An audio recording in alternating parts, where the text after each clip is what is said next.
नमस्कार, बहुत स्वागत है आप सभी का नवतेज टीवी में और मैं हूं आपके साथ हर्षदा जोशी।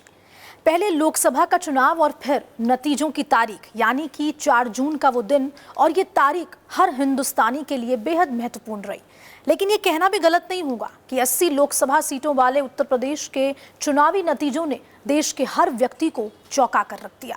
जिस उत्तर प्रदेश से माना जा रहा था कि बीजेपी अपना बेहतर प्रदर्शन करेगी, वहीं यहां बीजेपी को करारी शिकस्त का सामना करना पड़ा। और तो और अयोध्या सीट से भी बीजेपी को खाली हाथ ही लौटना पड़ा। अब यहां ऐसा क्यों हुआ, ये बताते हैं, ये रिपोर्ट देखिए।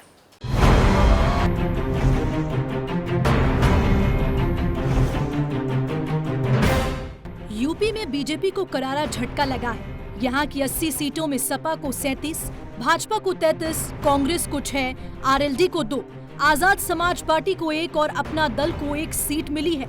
वाकई 2024 का लोकसभा चुनाव इस बार हर देशवासी के जहन में रहने वाला है, क्योंकि सबसे ज्यादा लोकसभा सीटों वाला प्रदेश यानी कि उत्तर प्रदेश, जहां चुनाव के नतीजे हैरान कर देने वाले मिले। जिस राम मंदिर को बनाने में भाजपा ने अपना खून पसीना बहा दिया, वहीं अयोध्या लोकसभा सीट बीजेपी हार गई, जहां बीजेपी उम्मीदवार लल्लू सिंह 50,000 वोटों से हारे।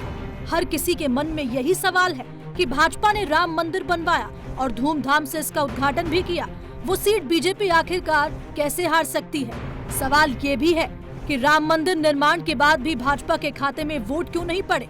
क्या मतदाताओं की मंशा को भाजपा भाप नहीं सकी, या कह ले अयोध्या वासी नाराज थे? पार्टी के बीच ही नहीं, जनता के बीच में भी चर्चा है कि आखिरकार राम मंदिर की प्राण प्रतिष्ठा के बाद भी अयोध्या वासी खुश क्यों नहीं। अब ये जानना बहुत जरूरी है कि क्या कुछ वजह रही कि अयोध्या में भाजपा को हार का सामना करना पड़ा। पहला, जातीय समीकरण। अयोध्या में पासी बिरादरी बड़ी संख्या में है। ऐसे में सपा ने पासी चेहरे अवधेश प्रसाद को अयोध्या में अपना उम्मीदवार बनाया। उत्तर प्रदेश की सियासत में अवधेश प्रसाद दलितों का एक बड़ा चेहरा माने जाते हैं और उनकी छवि एक जमीनी नेता की है। सपा को अयोध्या में दलितों का खूब वोट पड़ा।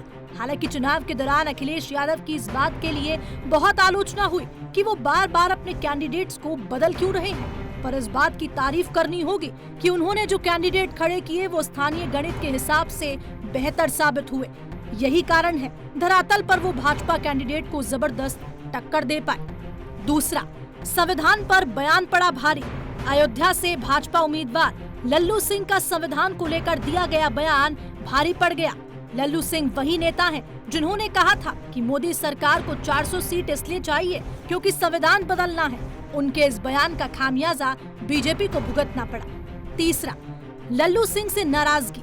लल्लू सिंह अयोध्या से 2 बार से सांसद हैं। भाजपा ने उन्हें तीसरी बार उम्मीदवार बनाया, जबकि जनता के बीच लल्लू को लेकर काफी नाराजगी दिखी, क्योंकि अयोध्या के आसपास के इलाकों में विकास के कार्य नहीं हुए।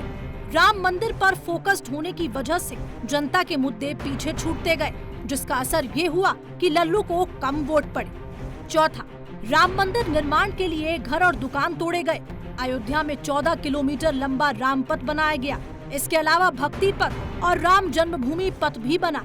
ऐसे में इसके रास्ते में आने वाले घर और दुकानें टूटी, लेकिन मुआवजा सभी को नहीं मिल सका।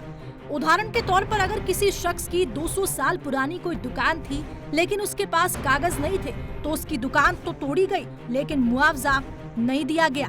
मुआवजा केवल उन्हें मिला जिसके पास कागज थे। ऐसे में लोगों के बीच नाराजगी थी, जिसे उन्होंने वोट न देकर जाहिर किया।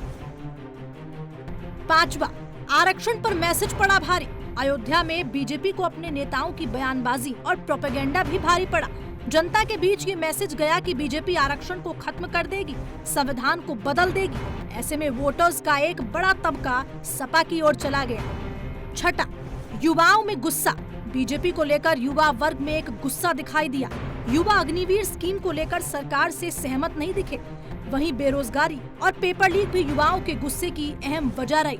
इस वजह से युवाओं का वोट भी अयोध्या में बीजेपी के खिलाफ गया। अब आपको बताते हैं कि यहाँ योगी की सरकार है और वे काफी चर्चित मुख्यमंत्री भी हैं।